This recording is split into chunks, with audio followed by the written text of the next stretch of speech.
Hi, I'm Lisa Rangel with Chameleon Resumes, the premier executive resume writing company. And thank you so much for joining me today. Today, we're going to talk about resume templates and specifically how to choose the right resume template for you and your job search.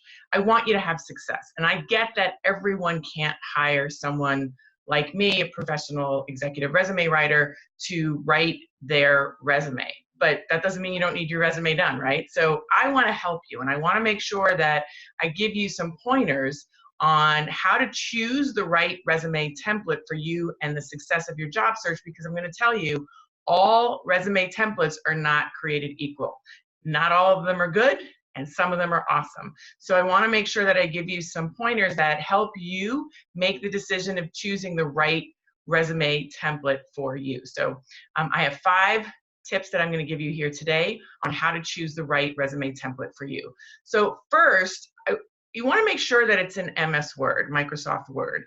That is the most used word processing platform in corporate America.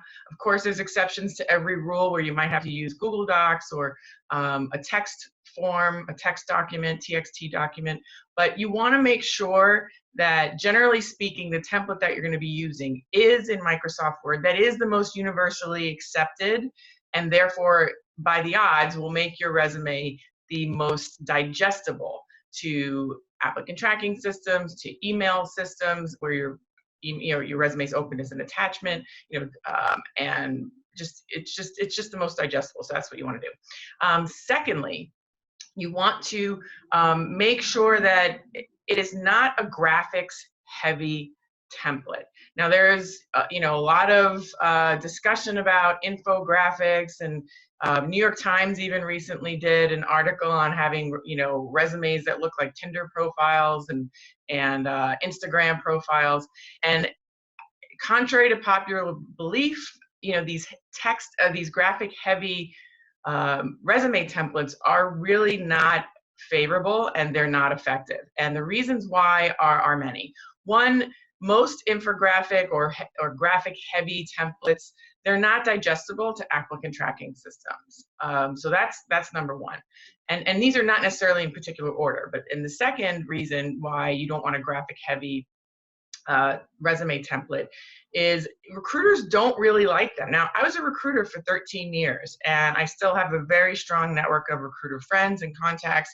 And I'm telling you, simple is best. And these really heavy graphic templates, they can come across as too showy, too much flash, and not enough meat in the document.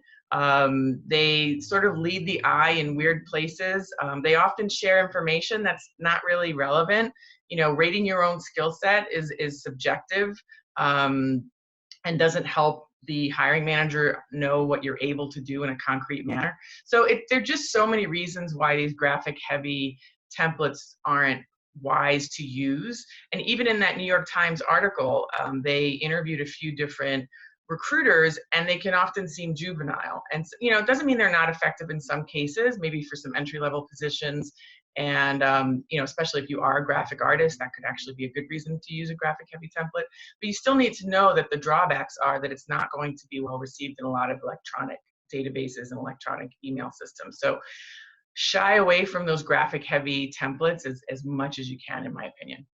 The third point that I want you to keep in mind when you're choosing your resume template is you want to make sure that you're choosing a user-friendly resume template. And by that I mean that you, as average job seeker, are able to update it, manipulate it, move things around in an easy, quick manner.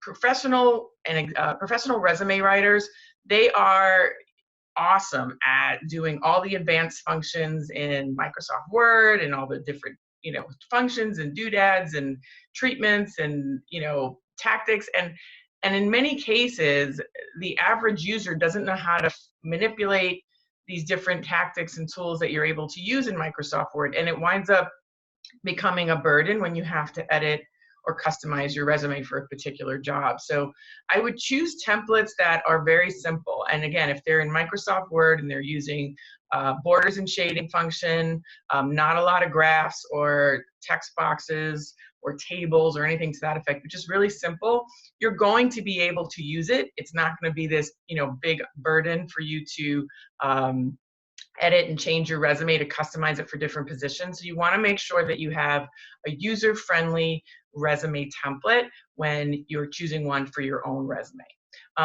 Point number 4 is, don't underestimate the power of a simple layout with powerful content. Most people get that wrong and they do the opposite. And they want this big, flashy, crazy, catch your eye, impressive, or what they think is impressive layout, but then the content is completely shallow and really doesn't say much. And that is a big mistake because, frankly, you can't have all, you can't have all sizzle and no meat, you need to be able to have concrete achievements that speak to specific skills that are relevant for the job that you are targeting. If it is just all flashy graphics and cool fonts, but then when you actually read the content, it's basically telling somebody that you're a Girl Scout or a Boy Scout, that you're responsible and you're, on time, and, you can do strategy, but you don't say how well.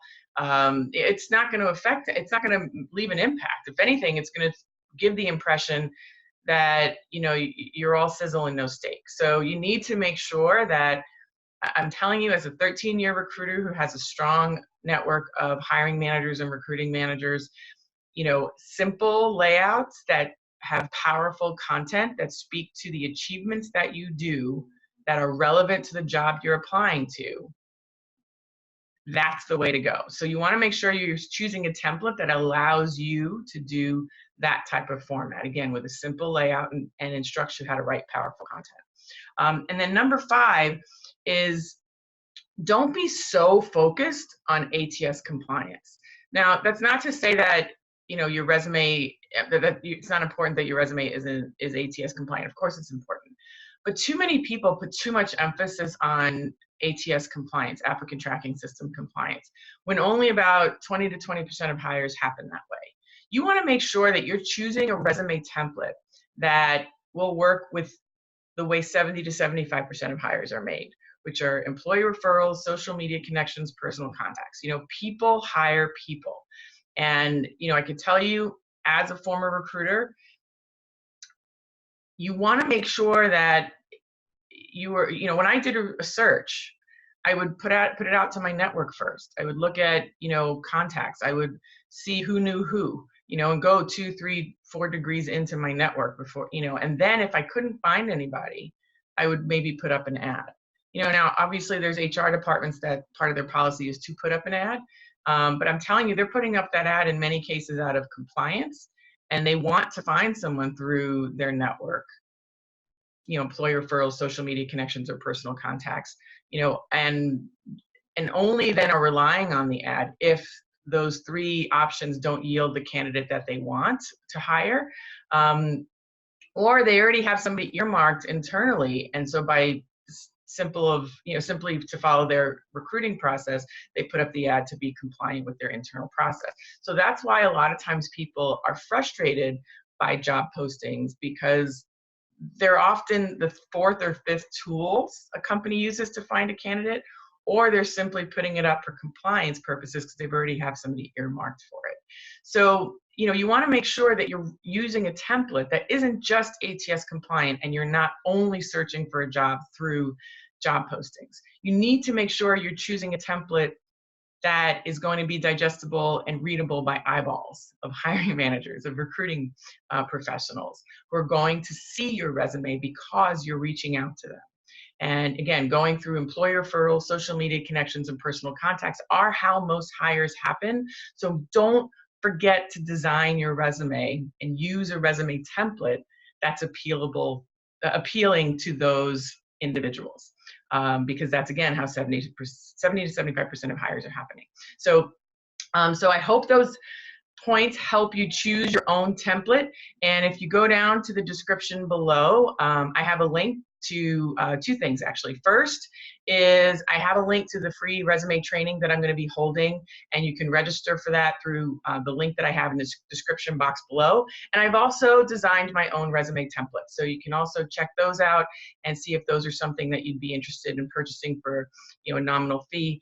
But again, designed by me, a recruiter who, you know, has followed these 5 points that I mentioned today. But again, the free training and the ability to purchase my templates are in the description below. If you found this helpful, I encourage you to like it, share it. If you have any comments or questions, feel free to put them either below the description, or you can email me at lr@chameleonresumes.com, and I read and reply to every email and every comment that I get.